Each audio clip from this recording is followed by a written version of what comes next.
na magazine ya Lelo Place Pozolanda biso o ezali spécial la mission évangélique ya Pasteur François Mutombo na niveau ya Congo Brazzaville na magazine ya Lelo. Nous allons balayer toutes les grandes étapes. Il y a mission nae awa, comment il y a qui, comment il a intervenu au Peba Église Oyo, à Kepe, quoi intervenir en dehors, il y a organisation Oyo, il y a JBB. Le tout c'est avec lui, il est ici sur le plateau, Toko Solo Lanae, pour permettre à Binobo comprendre réellement ce qu'a été sa mission au niveau de la République du Congo, précisément à Brazzaville. Bonsoir, Pasteur François.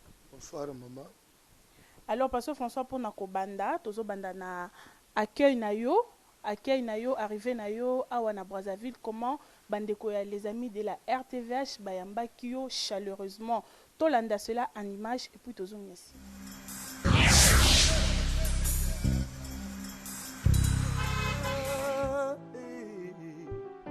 Maloba na yo Yesu, epesaka esengo. Mezoka Zambalola Zambalole Zambalola Zambalole Zambalola Akaya swanza Zambalola Kumina posana yo Mitemezosela yo Zambalola Komazosela yo Zambalola Tokomina posana yo Yesu Zambalole Zambalola Yabantoma Zambalola Zambalola Yabasakoli Yesu Nzambe Zambalola Yabaveve Zambalola Zambalola Yabaofele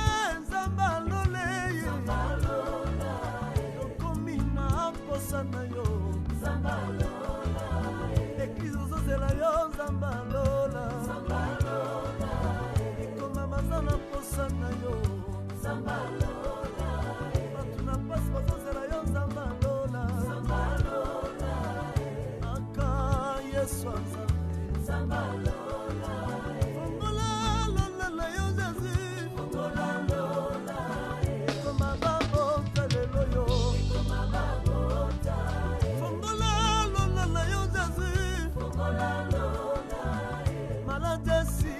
Loyo maladesila Fongola lola la yo Jésus Fongola lola Besa misala ya yes Besa misala Fongola lola la yo kolo Fongola lola Bituma esila na Congo Bituma esila Fongola lola la yo Jésus Fongola lola Sema baba la ya yes Sema baba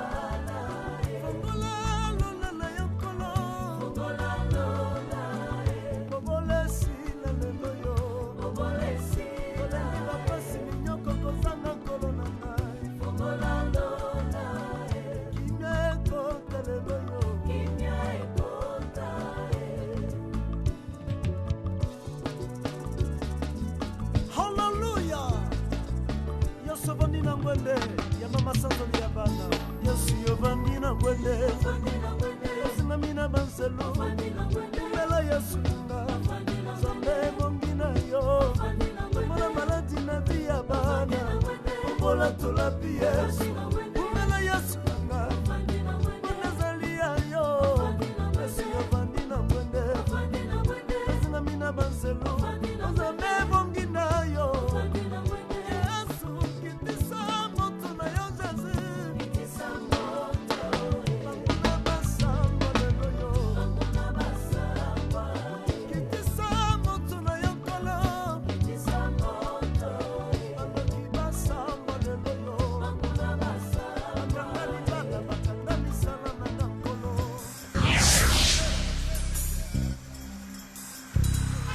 Nous sommes de retour sur ces plateaux. Wanezalaki comment Bayambaki, Pasteur François Awa par les amis de la RTVH section Brazzaville. Pasteur François Oyaka Brazzaville de temps en temps. Cette fois-ci, accueil au Bandekoba réservé là qui au sentiment nous a kindingeni. Sentiment ya isengo, sentiment d'amour ya komona ke Brazzaville réveil ezokola ezokoba bana na nzambe bakomi kolinga liloba na nzambe ya solo bakomi kosatache na makambo na nzambe ya solo bato balembi baventure. Merci Pasteur François. Et pour na koyeba pe mission principale, objectif principal, il y a mission oyo ezala kinini makambo ebele salemi. Mais qu'est-ce que les gens peuvent retenir d'essentiel na traversée na yo comment na abandonner ska kalembelembe pendant beaucoup de jours pour na kozala awa. Tozali basale na nzambe mission ezali ki aller par tout le monde, faite de toutes les nations des disciples.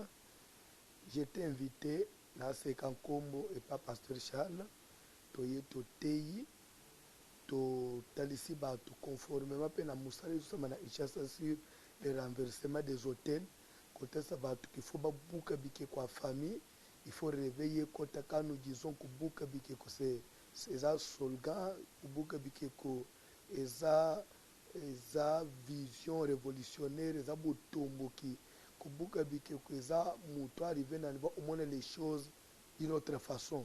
Je crois que ndé musala to ela itomoni bato bateyami basambeli pe réveiller koti to pamboleza. Merci Pasteur François. Et une autre question ezali ya koyeba, songez-vous aussi na ko asseoir JBB sur le plan national parce que toyebi que sur le plan Kinshasa seulement et à l'international du moins musala de Jésus Salima, mais sur le plan provincial dans toute la province ezapé dans Katiaba vision na yote. Et je crois vision il y a renversement des hôtels où to bengi babuki bikeko il faut que dans le monde entier musala tozo sala mate tozo teya suka na ngwezali ya lere pierre teya silisi bato tundi homme frère que ferono albi repentez-vous et que chacun de vous soit baptisé. Je prêche sur la délivrance ba enseignement na ngai et sukaka na kotelsa ka mutu après ko yo fona salani ko salani no na il faut telema buka bikeko telema bunda telema mi défendre. C'est ça, c'est cette vision-là. Ce n'est pas une nouvelle église que nous venons créer, soit une nouvelle communauté, non, mais c'est un coup de pouce. C'est moi réveil, moi, toujours même la foi chrétienne. Pour les chrétiens, là, ils trop. Ils ont 5 mois excitant, moi, et réveiller Bangladesh. Merci Pasteur François. Première intervention na yo na Sekankombo ezalaki mokolo ya mercredi 25 avril 2018 ozwakina nous temps ya ko expliquer JBB. Alors pour plus de précisions tolanda élément oyo et puis tozomiasi.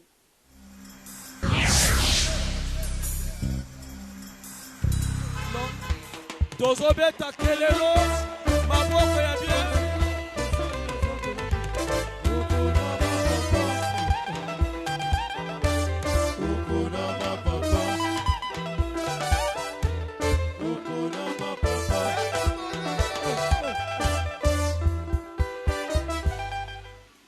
Normalement, thème où na kolobela ezali désormais que personne ne me fasse de la peine car je porte sur moi les marques de Jésus. Amen. Amen. Bokeba mutu moko te amonisa ngai lisusu pasi po ete kati na ngai nakomi na bilembo ya Yesu Kristo. Wana nde teme tozolobela. Mais teme tozolobela ezali dans une vision. Lande bien, c'est dans une vision. Vision nini? Babuki bikeko. Babuki bikeko ezali. Amen. Na lingi na informer mutu moko même église ya Kombo lelo ezali c'est parce que babuki bikeko existaki. So babuki bikeko existaki te église elinga ebotama te. Amen. Peut-être oyebite. Et loko na lingi na lobeza que babuki bikeko ebandaki depuis 2006 nde vision babuki bikeko ebotamaki. Et on faisait des actions. Chaque mois, il y a les bandes. Il y avait des familles, il y avait des gens qui traversaient Bazo Brazzaville, Bazo Kinshasa. L'action est tout ça là. Dans le stade, dans le terrain, dans le triomphal. Jardin botanique, jardin zoologique. Et les gens venaient à chaque manifestation. C'est comme ça que les bateaux ont mis belé Bazo Katissa. Nde bayi osenga papa. Mouvement où il pèse la peine à Brazzaville. Amen. Na ndenga nzamba usala grâce famille oyo ba pese biso esika oyo tika nzambe ne biso batela bango pa ko ba obundela bango. Amen. Na yebike na mukili bitumbeza la kamenzamba kotikala mulongo pe Tabita Dorcas ase kwa kipone misala malamu ateli we telemi nzamba se Isaka. Amen. L'ande bien. L'air to bandi et botek ba problème belé na ba payente na ba pasteur. Bofungula misu. Balingi basala église mususu. Balingi ba panza seka. Puisque eloko ngwezo ki ampleur makasi. To ebisi bande koke. Kolinga ocha mutu makanisi oyo azangi kozala nango te. Tu penses, tu veux raisonner à la place d'une autre personne. Parce que tu n'es pas dans sa pensée. Comment tu veux me coller et l'oko tamsunga naza nango te? Je crois que l'air tozo tongao, il y avait même bato tinda ba pasteur, ya Brazzaville, bazo tinda ba ba caméra. Bazo filmer. Batinda na ishaso moni, bakomia o JBP. Mais bato babande biloko wana lelo bazasu na sekate baseba ba communauté mususu.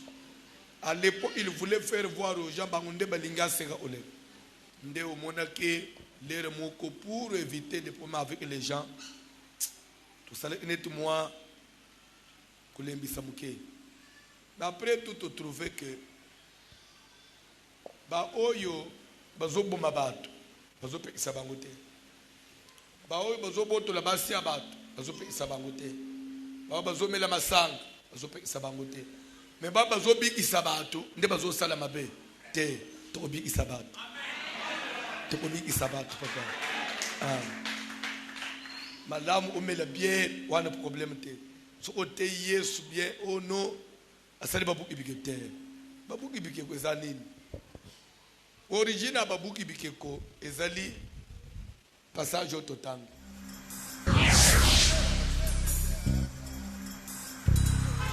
Tozongi sur le plateau, Wanezalaki, introduction ya pasteur François Mutombo na première intervention na awana Asekan Kombo na convention Oyo et puis na deuxième journée pasteur François Oye Kolobela na grand thème Oezalaki désormais ne me faites plus de la peine car je porte sur moi le marque de Jésus mais au bandaki plus na paragraphe ya liboso Oezalaki ya que désormais par ton exemple ya Abraham, Kino na Moïse, Oyo à un moment balataki esprit à révolte.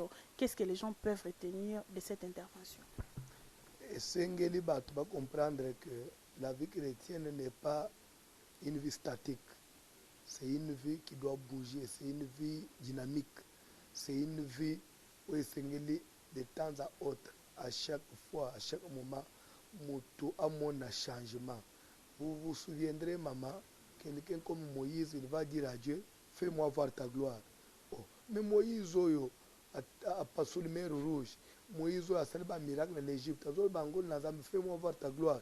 Oh, nous sommes en vie de gloire. Parce qu'on peut dire que vie chrétienne, c'est vie pour la monnaie de l'eau, non. C'est une vie qui doit aller de victoire en victoire. C'est une vie croissante. C'est pour dire que dans Zambé, la révolte, va tomber, va mater. Pour atteindre la dimension parfaite à Christ.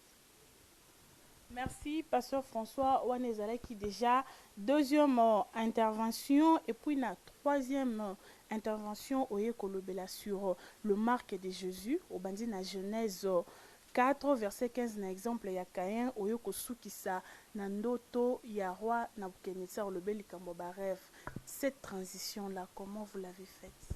Ozomona Paul alobi désormais personne ne me fasse de la peine parce que je porte les marques de Jésus.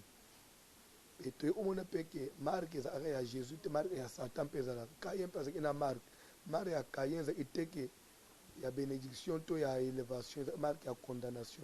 Dit que na utesa na ba to ko de peuple là sozo na ba chero marque. Et muto azana marque ya condamnation. Même à travers bando to na ye. Zaba ko lobela ye. Considère d'abord ma amini ozolot.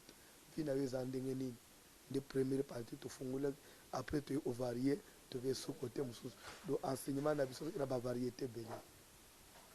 Comme l'a souligné le pasteur François, cet enseignement ezaki na ba variété belé na mukolo na cinquième intervention mukolo ya samedi, mais avant to banda na asekan kombo samedi dans les avant-midi, le pasteur François Mutombo, nous vous signalons d'abord qu'il était à cheval entre Kinshasa et Brazzaville. Mokolo ya samedi na avant-midi a intervenant qui na ACK l'eau c'est la vie et pas ya prophète Nico passage na yo. Oui, passage na biso et il peut prendre tina na ko mema un coup de pouce na musala prophète Nico zo salapé on était émerveillé na umona niveau musala et nzamba zo lukumu ACK ezo kende liboso musala ezo salema malamu.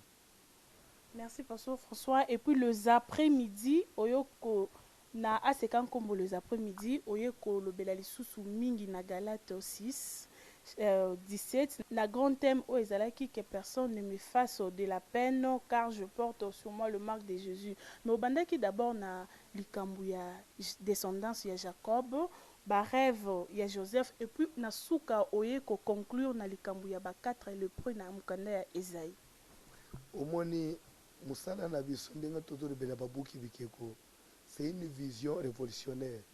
Omoni les 4 lépreux bafangi balobi toza na nzala soki tofanja tokufa nzala soki toyebi tozonga na kan epa na biso na Israël na Samarie nzala eza soki tolobi tomibwaka na kan ya basyrien bakoboma biso mais dimwe soki babomi biso te tokolia aloki efe toyena omibwaka epa na bango alors mwa botombo wana bolamuki wana ene batelemi bible ezo nzamba bongo liburu ya makolo na bango ola ba char de combat nzamba sala ana décision ya moto nzamba ana moto de réseau telema moto zo lamuka moto zo vision mususu c'est alors que nzamba manifesta amunene na ye to yaki olamusa Brazzaville olamusa bana na nzambe kolamusa seka utelisa bango il faut botombo ke kota olamu omona makambo trema nzamba ze musika te pona osala il attend seulement que yo changer vision na yo omona makambo nde omona bolamu na nzambe.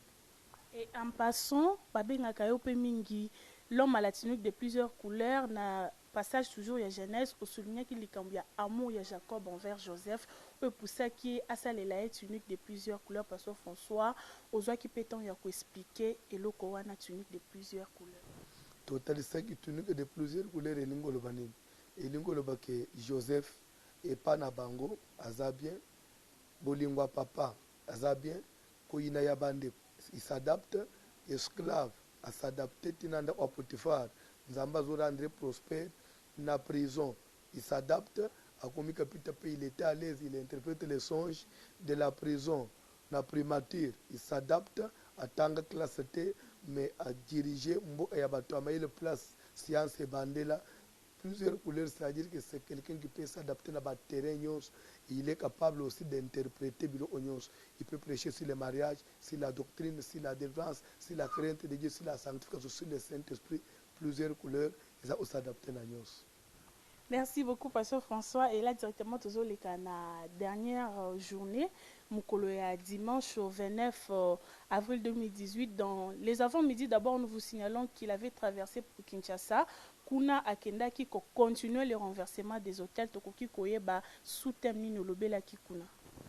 Na banza na Kinshasa toteyi totalisi likolo na Jacob akenda ki pona kobala akwei na mda ya noko na ye là-bas kuna moni Rachel a travaillé pour Rachel et comme boy ba pese moi si ba yelié Léa ala muka tuni mais n'est-ce pas pour Rachel que j'ai travaillé pour qu'on oyenga Léa nous quoi que selon notre coutume nous on ne peut pas faire le contraire il y a topé ça yo le qui avant yaya alors nde y hôtel ça kobeba nyonso ya vie ya Rachel, kobeba nyonso ya vie ya Jacob, ebebeli epai ya Laban na modele wana nde toyotalisaka semaine tobangi eza semaine ya prise de conscience, eza semaine ya kobuka bikeko, eza semaine ya korenverse kotalisa omoni Rachel mobuki bikeko. Rachel aye kosilika jour azobima na ndako atata na ye aye koderobe bikeko ya tata na ye pour dire ka comprendre eke malheur na biki na vie euti na biloko il faut na mema yango. C'est comme ça que nous avons intitulé semaine tobandi na kalembele me to intitulé yango sors de la maison de Laban. Va-t'en, sors de la maison de ton père. Cette semaine, nous devons sortir de la maison de Laban. Nous avons le béni Jacob, Bima, rentre au pays de ta naissance. Sors de la maison de Laban. Wana eza toujours totem mezo continuer topé les génies des alliances. Tous allez na kati ya les génies et les alliances sous thème sors de la maison de Laban. Merci beaucoup, Pasteur François. Après Aseka Kalembelembe a traversé Kilisusu Boye dans les avant-midi na Brazzaville à Bantelaki na Aseka Mukondo et pas ya Pasteur Daniel Kongolo et Sikani na Lobela qui opère un signe à ma faveur. Vraiment, au moins kuna pe musaleli kakitoko nzambe pa mitalisaki bana na nzambe bateya ma ipe basepela ina loba na nzambe vraiment nzamba pambula Pasteur Daniel.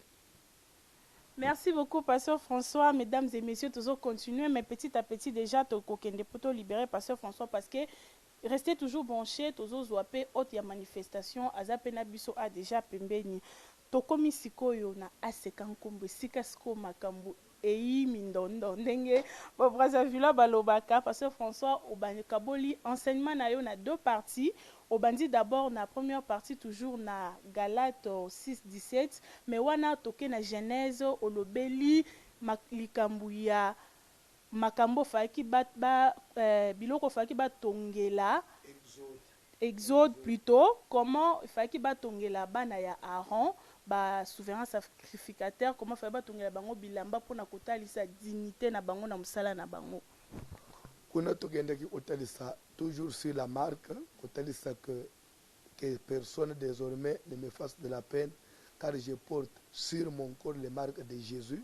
Si Paul pouvait dire que personne ne me fasse de la peine à cause de ce que je porte sur mon corps, Moïse, tu feras pour les enfants d'Aaron, pour les fils d'Aaron, les tuniques, les bonnets, les ceintures, et que servir à bango de d'unité et de parure pour dire que Nzambe il voulait mettre la différence bas sacrificateur bas à la unité et à musala comme ils sont au service de Dieu bas à la différence na batu mususu nde to ce que poko ya lelo zali poko ya Nzambe a différence atina yo à la unité moko comme marque de Jésus au de la différence na batu mususu.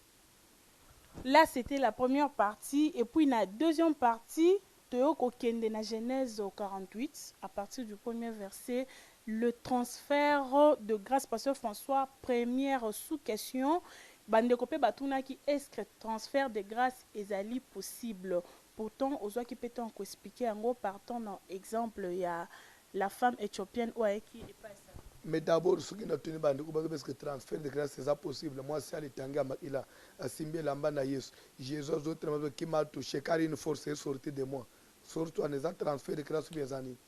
Va répondre à un transfert de grâce, c'est possible, puisque nombre 28-17 prend Josué, fils de Nun, l'homme en Christ, pose ta main sur lui, rend les participants de ta unité, pour dire que donne-lui la part de la unité qui est en toi. Ok, là, Esaïe qui peut nous expliquer d'abord Moussala wana mais eye kubanda sikoyo na Genèse 48, comme on a la première verset, bénédiction à Jacob, Lucolo ya bana Pasteur François, partie Moussou Sungai et retenir attention nanga makasi pe etinga na metu na ba question. Ok, plus loin le que non, l'on ne peut rien recevoir de quelqu'un oyo soki un d'abord aux amouana na yete et puis de deux mout oyo au mela yete. Pasteur François, quelqu'un qui ne t'a pas engendré spirituellement au koki kozwa bénédiction pas na yete, vous êtes sûr? Oui, c'est pourquoi il faut d'abord être des fils qu'on a engendrés ou soit des fils qu'on a adoptés. Au moni, Jacob veut transférer la grâce na Manassé na Ephraïm, bazabane ya Botekite, bazabane ya Jacob, mais il les a d'abord adoptés. Pour communiquer semences, il les a adoptés. Nous avons des enfants que nous avons engendrés et nous avons des enfants que nous avons adoptés. Et ceux qui ont auto-adopté, ils peuvent recevoir aussi quelque chose de nous au même titre que ce que nous avons engendré. Et deuxième critère, Elina Élysée, pour qu'Élie puisse recevoir quelque chose d'Élysée puisse recevoir qui n'est pas Élie, il a fallu d'abord qu'il commence à élever Élie. Pour dire que Bible des hommes, lorsque vous aurez élevé le Fils de l'homme, vous serez de quoi il est capable. Pour recevoir Élie, il faut que Nzamba Sala, principe est ça que tu ne peux pas recevoir quelque chose de quelqu'un si tu ne l'espères pas. Il faut commencer d'abord à espérer à moi pour recevoir ce qui est à moi. C'est pourquoi Jésus dit même, croyez en Dieu et croyez en moi. En moi là, parle pas comme Dieu, mais comme serviteur de Dieu. Merci beaucoup, Pasteur François. Mesdames et messieurs, là, c'était les grandes parties. Il y a mission, il y a commandant du temple, Awa na Brazzaville, comprenez qu'il n'était pas en tourisme. Il était à cheval entre Kinshasa et Brazzaville. Et comme chez nous, magazine, nous avons juré de toute notre existence, il y a qu'à servir bino, qu'à pesa bino le meilleur de nous-mêmes. Bisopé Awa, qui tourisme était, on était venu pour travailler, raison pour laquelle tu manquais à ta événement mon côté, il y a Pasteur François. Merci beaucoup, Pasteur, pour Nathan accorder biso, alors toko libéré yo, moi Maloba Yasuka par rapport à l'entretien. Maloba Yasuka, Nzamba Pambola chez nous magazine. Chez nous magazine, c'est une équipe d'accompagnement, il nous accompagne partout. Bokinde Liboso, Nzamba Pambola paix, tous ceux qui nous suivent. Que notre Dieu vous soit favorable. Merci. Et le peuple brazzavillois? J'ai béni les Brazzavillois, j'ai béni Brazzaville, et j'ai béni l'ACK Brazzaville, et j'ai béni même le chef de l'État, toutes les autorités qui nous ont ouvert vraiment le thème, et toujours œuvrer la Brazzaville comme à Kinshasa. Je trouve par là que nous sommes un seul peuple. Que Dieu bénisse le peuple congolais de Brazzaville. Alors, mesdames et messieurs, là, c'était le commandant du temple.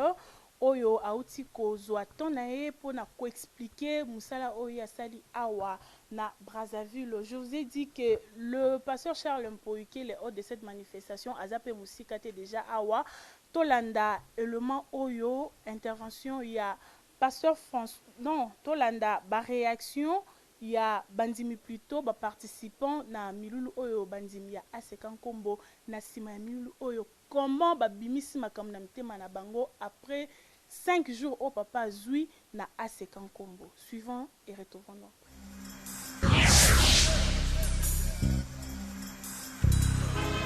En fait, pendant les 6 jours, on allait ici na asekan kombo na présence ensemble.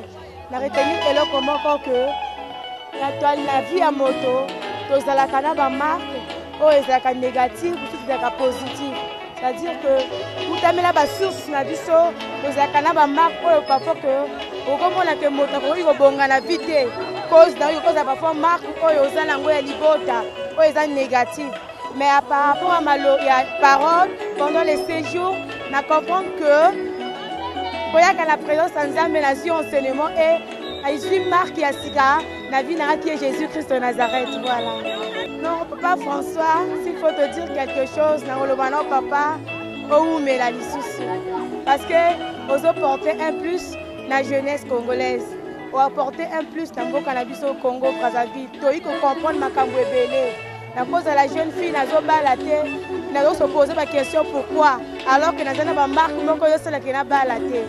Mais dans Maloba, on la comprend que une seconde chance c'est Ali. Au communiqué, il marque à Sika, et je sais que ma camboiso que les liboso, que toute la gloire revient à Dieu. Nzamba pambola yo lisusu, Nzamba vraiment afongola la porte. La bonne santé maman mini mutombo, comme on dit toujours.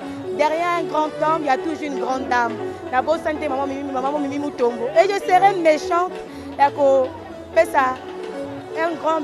bonsoir à papa Nanga Charles Mpoyi. Et je ne peux pas aussi oublier maman Nipsia Mpoyi. Que Dieu vous bénisse au nom de Jésus. te impression ekokozalaka ya kitoko parce que moto akei aza motu ya lelo te, aza motu oyo azopesa bavie ya bato, azotransforme bavie ya bato na nzela ya mateya na ye. Bato bazochange nzela ndenge ya kotambola na maboko na ye, bato bazopambolama. Donc impression eza te satisfaisant nde toyaki valablement toyaki koreprésente à seka plateau paster na ngai martin mokende na bisika oyo na retenir ke vie ya motu esengeli echange. Tondimeli yesu totikala na vie ya pasi te, esengeli vie na biso echange, tomarke mpe mokili bayebaka nzambe tondimeli apambolaka. En tout cas na 6 jours oyo tozwi mpenza papa ye aye kopesa un plus. Tant tobotamaki na mabota na biso, tobotamaki première fois mabota na biso ebebaki, tobotama na bamalédiction, mais papa lelo mpenza aye koteya, tobotami biso mbotama mibale, célibat ekwei, sérénité ekwei, chômage ekwei, échec ekwei, papa talisi biso mpenza. Donc ndenge Jacob badéclaraki na Ephraïm na Manassé, yango mpe lelo papa déclaré pa na biso, lelo azalaki Jacob na biso na pokwa lelo. Donc a déclaré oyo nyonso to ebebaki en tout cas biso lelo tobibi ya kosepela. Nzambe aseko na pese nini soki ye te biso bamisusu mbeto ate.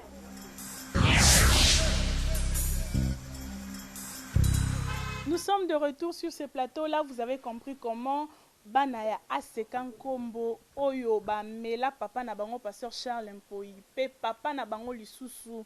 Là, c'était le travail bien abattu. L'équipe est chez nous Magazine. Et ces images-là sont signées Léon Biluli. Nous sommes déjà avec le pasteur Charles Mpoyi, la main du pouvoir, à qui j'ai dit déjà bonsoir, pasteur. Bonsoir, Maman Berthe.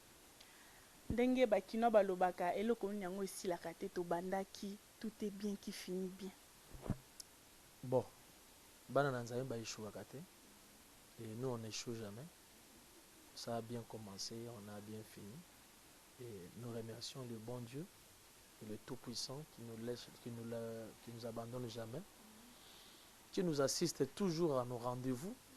Et il est toujours là aussi à ces rendez-vous-là, sacrés. Vous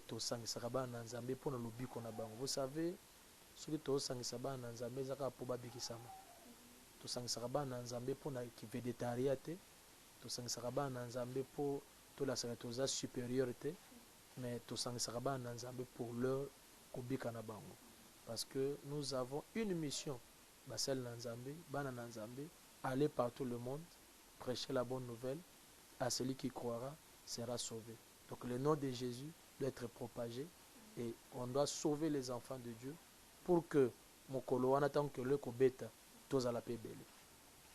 Merci pasteur François. Na tout na question de comment ko permis et pasteur merci beaucoup pasteur Charles Mpoyi. Une question de comment ko permis tout na ki lobby, c'est comme si papa Charles atika ki biso na no tokufa. Tant wana tant mort wana botika ki na nous par rapport à JBB, c'était dû à quoi? Je peux vous dire une chose. Au moni Nzambe à Lola, banana ya Israël, mazo souffrir en Égypte. Mais je me suis posé des questions. Il était Dieu. Mais pourquoi Tiki Bango? Alakaka Abraham 400 ans. Mais pourquoi les 30 Baksami? Et ce n'est pas seulement les 30 Baksami, Bani Moussou Baksami Liboso. Qui veut dire que on ne force pas les choses. L'homme propose, Dieu dispose. On a eu le temps de prier et Dieu nous a dit, faites. Il nous a donné aussi les thèmes. Je peux vous dire, Dieu nous a inspiré par rapport à ces thèmes. Aujourd'hui, on appelle thème Ango. Namoussa les salami, vraiment, les enfants de Dieu sont satisfaits et bénis. Ça veut dire que, qui veut dire que Nzambe azaka le maître des temps et des circonstances. Et c'est plus ça qui est qu'il y a un moment à boy. Témoya, JBB na Congo Brazzaville et la Mukalesus. Et le col c'est la Mouki. On ira de l'avant, on ne fera plus marche en arrière. Et je vais vous dire que Babou Kibikeko est déjà debout et Banana Zambé Bakopambola. Et quelles sont déjà les perspectives? Il y a Babou Kibikeko, avant de côté ce qu'on a programme proprement dit, il y a Asekan Kombo. D'abord, nous que par rapport aux perspectives, nous que déjà nous envisageons que d'ici décembre, il y aura encore l'autre rencontre à Babouki Bikeko. Après la main du pouvoir, il y aura encore rencontre à Babouki Bikeko. Toko Sangisaba na Nzambe, Toko pesa déjà place, Toko Sangisaba na Nzambe, sport et bandi. Et Babouki Bikeko, je pense que même le visionnaire Babouki Bikeko, il avait expliqué cela. Ce n'est pas une église, ce n'est pas une communauté, c'est une vision. Et ça, slogan. Et ça, révolutionnaire, une vie négative. Que vie n'a fait comme positive. Pourquoi les autres réussissent et nous on ne réussit pas? Parce que nous avons un azawapi. Et révolutionnaire, ne Babouki Bikeko. Azale a Nzambe malamu, azale a catholique, azale a wapi, azale a seka. Mais aïe, tout ça, mais tout renverser Bikeko, vieux que le bosso. Oyebi même na katote. Un jour, l'apôtre Jean, a dit que Jésus a dit, Tomoni, di mutumo kazo chasser mais mabé là-bas en ton nom, tu empêcher. Jésus a dit, a chasser na combo nani, à mon nom, mon petit c'est, a zongi sa Jean. Parce que Jean, parce qu'il ne nous suit pas. Il ne vous suit pas, il ne nous suit pas. Mais il a chassé les démons au nom de qui? À mon nom. Bouke ne koye bisaye a continué. Qui veut dire que même Jean, il y a que va privatiser l'eau comme Mokoboé. Yesu habite. Il faut que makamwane kene musika. Donc il y aura des disciples mususo bakoya, mais bazaki na binote, mais batomoli komba Yesu Christ. Mais aujourd'hui il y a des gens, bana posa komba Yesu matate. Et quoi comme si combat Yesu peut mater, il faut ça na moi canal Mokoboé pour combat Yesu mater. Non, combat Yesu to côté yango na bangomba, to côté yango na bazamba. Partout, mais par là, vous ne voyez pas que quelque part vous portez confusion parce que ce qui est commis à Keboutikaka, parce qu'on cite le nom de Jésus, quelque part vous donnez accès aussi aux magiciens, aux occultistes, parce que les lots moutumons côté azoli n'a connu ma pasteur Charles Mpoyi que aïe à part Yesu azanelo comme sous-souté, vous voyez pas quelque chose de Dieu deux fois, il faut toujours canaliser. Yesu babenga e Belzébul point.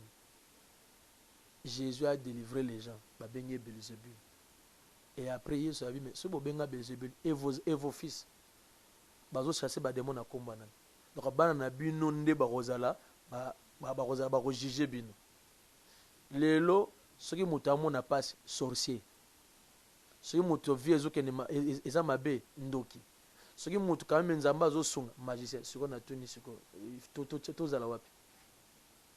Nous on sert Jésus-Christ dans la vérité.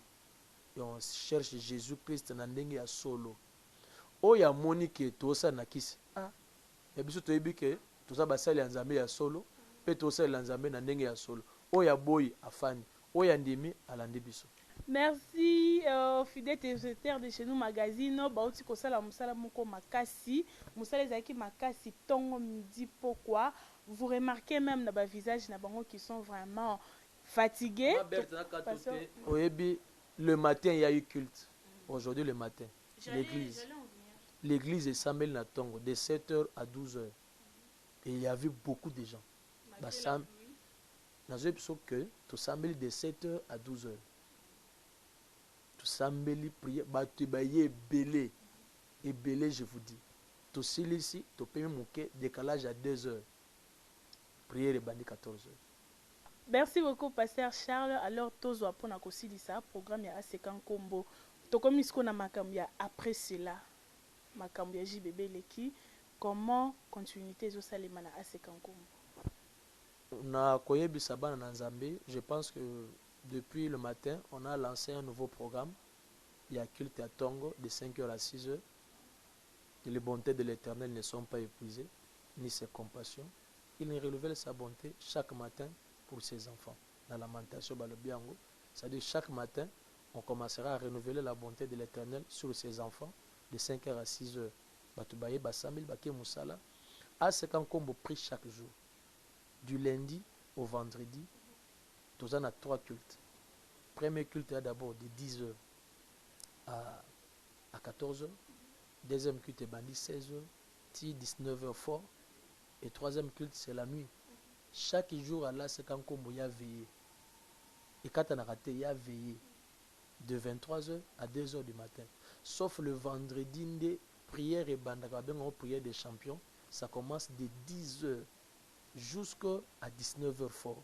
Ce qui ici après na butu tozongi lisusu tosambeli samedi totie moi pause mais ba samedi on peut pause on a des fois manifestation à jeunesse des fois manifestation moi basi tosambeli tout ça ou bien service moi ba tosambeli bon des fois ils auront mais samedi c'est off. Dimanche nous avons 3 cultes. Premier culte ils ont d'abord de 7h à 10h45 tout au plus 11h pile. Deuxième culte est bandit de 11h jusqu'à 13h45 et troisième culte des champions de combat ils ont banda de 15h jusqu'à 18h30, 19h30.